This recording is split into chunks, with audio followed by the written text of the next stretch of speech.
اعوذ باللہ من الشیطان الرجیم بسم اللہ الرحمن الرحیم۔ بہار آئی، بدل گئی شکل خشک وتر کی، نئی تھی پوشاک ہر شجر کی۔ ہوا نے جب عام یہ خبر کی، بہار آئی بہار آئی، بہار آئی بہار آئی۔ جو سات چشموں کے بج رہے ہیں تو باغ پھولوں سے سج رہے ہیں، خزاں کے انداز تج رہے ہیں کہ اب ہے فصل بہار آئی، بہار آئی بہار آئی۔ جب بلبلوں نے زباں کھولی ہے دوستو فاختہ بھی بولی، ادھر سے ایک قمریوں کی ٹولی قطار اندر قطار آئی، بہار آئی بہار آئی۔ چمن میں سبزے کا لہلہانا، حسین کلیوں کا مسکرانا، خوشی سے بچوں کا کھلکھلانا، لیے مناظر ہزار آئی، بہار آئی بہار آئی۔ جوان تانے اڑا رہے ہیں، بزرگ بھی مسکرا رہے ہیں، سب اس کی خوشیاں منا رہے ہیں، یہ سب کا بن کر قرار آئی، بہار آئی بہار آئی۔ رئیس فروغ۔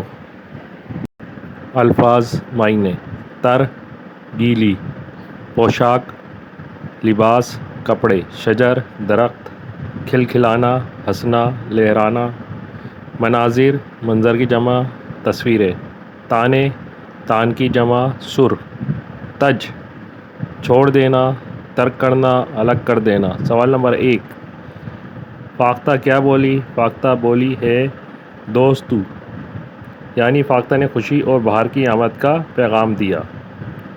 سوال نمبر 2، ہوا نے کیا خبر عام کی؟ ہوا نے موسم بہار آنے کی خبر عام کی۔ سوال نمبر 3، شجر کی نئی پوشاک سے شاعر کی کیا مراد ہے؟ جواب، شجر کی نئی پوشاک سے شاعر کی کیا مراد ہے؟ جواب، شجر کی نئی پوشاک سے شاعر کی مراد ہے کہ درختوں پر نئے پتے، پھول اور پھل آنا ہے، یعنی درختوں کا دوبارہ سے سرسبز اور شاداب ہو جانا ہے۔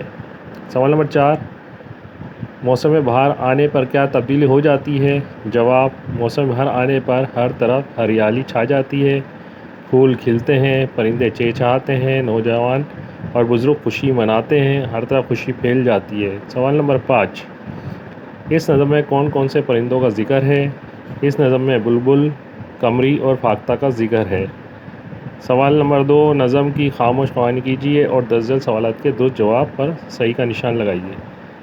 1 نمبر، بہار کا موسم نشانی ہے خوشی کی، نئی تھی پوشاک ہر شجر کی، اس کا مطلب ہے درختوں کا ہرا ہونا۔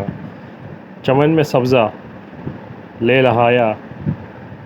4 نمبر، خزاں کے انداز تج رہے کے معنی ہے کہ خزاں رخصت ہو رہی ہے۔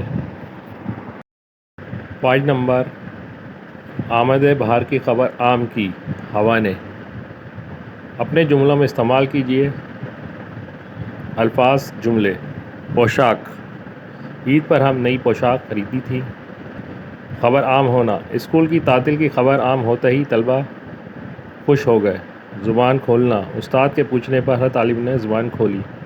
کھلکھلانا، بچے پارک میں کھیل کود کر خوشی سے کھلکھلا رہے تھے۔ تانے اڑانا، موسم بہار میں پرندے آسمان پر تانے اڑا رہے تھے۔ گنگنانا، موسم بہار کی آمد پر نوجوان گنگنا رہے تھے۔ سوال نمبر 4، بہار کے موسم پر مختصر مضمون لکھیے۔ موسم بہار مضمون: بہار کا موسم بہت خوشگوار اور خوبصورت ہوتا ہے۔ اس موسم میں نہ زیادہ گرمی ہوتی ہے اور نہ زیادہ سردی، یعنی موسم معتدل ہوتا ہے۔ ہر طرف ہریالی چھا جاتی ہے، درخت نئے پتوں اور پھولوں سے بھر جاتے ہیں، باغوں میں رنگ برنگے پھول کھلتے ہیں اور پرندے چہچہاتے ہیں، بچے خوشی سے کھیلتے ہیں۔ موسم بہار خوشی، تازگی اور خوبصورتی کا پیغام لاتا ہے۔ سوال نمبر 5، ہم لفظوں کے متصاد لکھیے۔ نئی، عام، بہار، دوست، خوشی، بزرگ۔ الفاظ متصاد: نئی پرانی، عام خاص، بہار خزاں، دوست دشمن، خوشی غم، بزرگ جوان۔ سوال نمبر 6، ذیل کے الفاظ کو خشک خط لکھیے۔ پوشاک، بہار، خزاں، قطار، فاختہ، قرار، مناظر، کھلکھلانا۔ سوال نمبر 7، ذیل میں چند الفاظ دیے گئے ہیں، انہیں اپنے ٹیچر کے ساتھ دہرائیے اور ان کا تلفظ یاد رکھیے۔ بار بار دہرائیے تاکہ یہ صحیح طور پر ادا کیے جا سکیں۔ خزاں، قمریوں، کھلکھلانا، مناظر، بزرگ۔ سوال نمبر 8، نظم کے ساتھ دی گئی تصویر غور سے دیکھیے۔ تصویر میں آپ کو جو کچھ نظر آ رہا ہے اپنی ساتھی کو بتائیے اور اپنے ساتھی سے پوچھیے کہ اسے تصویر کیسی لگی۔ جواب: تصویر میں باہر کا خوبصورت منظر نظر آ رہا ہے، ہر طرف ہریالی ہے، درختوں پر نئے پتے ہیں، باغ میں طرح طرح کے پھول ہیں، زمین پر ہر طرف سبزہ ہے، پرندے چہچہا رہے ہیں، ہوا سے پودے لہرا رہے ہیں۔ یہ تصویر بہت خوبصورت اور دلکش نظارہ ہے۔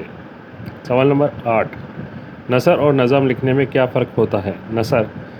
نثر میں جملے عام انداز میں لکھے جاتے ہیں۔ نثر کے جملوں میں عموماً فعل آخر میں آتا ہے۔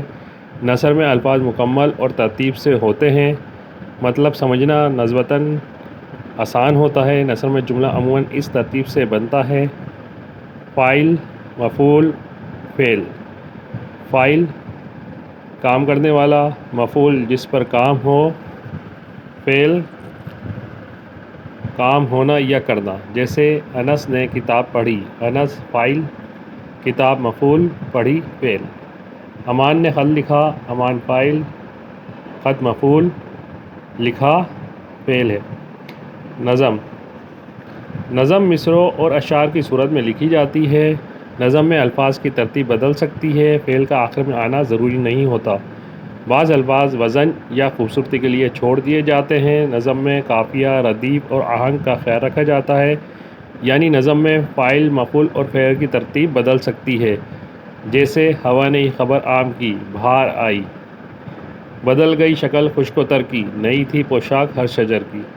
ان اشعار کو نثر میں اس طرح لکھیں گے: ہوا نے یہ خبر عام کی کہ بہار آئی تو خشک و تر کی شکل بدل گئی، اب ہر شجر کی پوشاک نئی تھی۔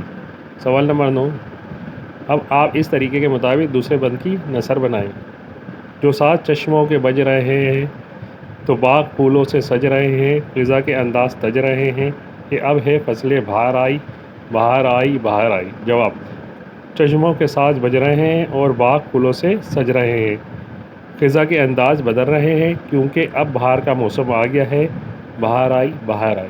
سوال نمبر 10، سبق کے آغاز میں دی گئی تصویر غور سے دیکھیے۔ تصویر دیکھ کر جو خیالات بھی آپ کے ذہن میں آئیں اپنے ساتھی کو بتائیے۔ جواب: عیان: مصطفیٰ، تم نے سبق نظم بہار آئی میں دی گئی تصویر دیکھی؟ مصطفیٰ: جی ہاں عیان، میں نے دیکھی ہے، بہت خوبصورت بہار کی منظر کشی کی گئی ہے۔ عیان: اس میں گھاس، درخت، پھول اور رنگ برنگے پھول نظر آ رہے ہیں۔ مصطفیٰ: بالکل صحیح کہا، درختوں پر پرندے بھی چہچہا رہے ہیں اور موسم بہار خوشگوار لگ رہا ہے۔ عیان: مجھے لگتا ہے یہ بہار کا منظر ہے۔ مصطفیٰ: جی ہاں، بہار آنے سے ہر طرف خوشی پھیل گئی ہے۔ عیان: واقعی یہ منظر دل کو بہت اچھا لگتا ہے۔